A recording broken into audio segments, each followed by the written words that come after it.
Horizontal integration was a method of controlling trusts and monopolies, where former competition is bought out and controlled by a governing board in which Rockefeller controlled.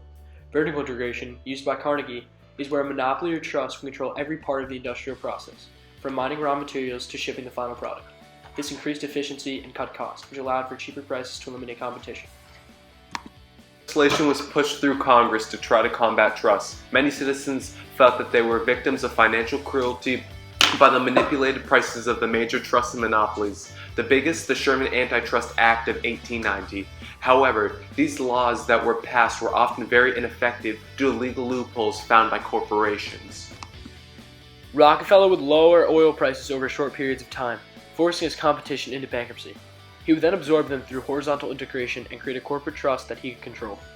Rockefeller's dominance in the oil industry did not go unnoticed. In fact, before Rockefeller, the closest thing to a trust was regional monopolies and pools. The trusts changed the corporate atmosphere and were adopted by many other industries after the Standard Oil Alliance, like meat, sugar, and tobacco. J.P. Morgan was a prominent banker in the 19th century. Unlike Carnegie and Rockefeller, who created their monopolies, J.P. Morgan's railroad monopoly and steel corporation he took over from Carnegie, United States Steel, was taken over when these companies were already thriving. He was less of an innovator and more of a money man who already built on dominant industries. However, he still had a very significant impact on the Industrial Revolution and was one of the men who built America to what it is today. The South was slow to join the National Railroad Network post-Civil War. Joining late caused the South to be the worst off section economically. The New South was not as great as it seemed, as the North controlled 3/4 of the South's railroad industry, and by 1900 controlled most of its steel industry as well. In Chicago, May 4, 1866, 80,000 Knights held a public meeting to discuss their plans for a strike at Haymarket Square. Also living in the area were a group of anarchists who threw a bomb to the crowd during their meeting. 7 police officers were killed during the incident. Despite the bomber never being caught, 8 anarchists were tried for the crime, 7 were sentenced to death. Following this, the Knights of Labor were seen by many as a radical organization and lost popularity, even though they had nothing to do with the incident.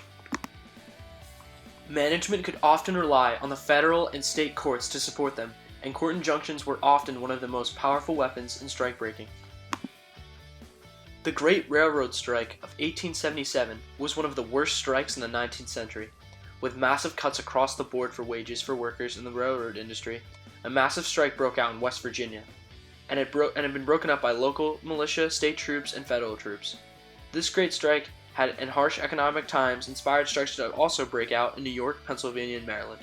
The deaths of 100 people make it the most violent and deadly strike in the 19th century.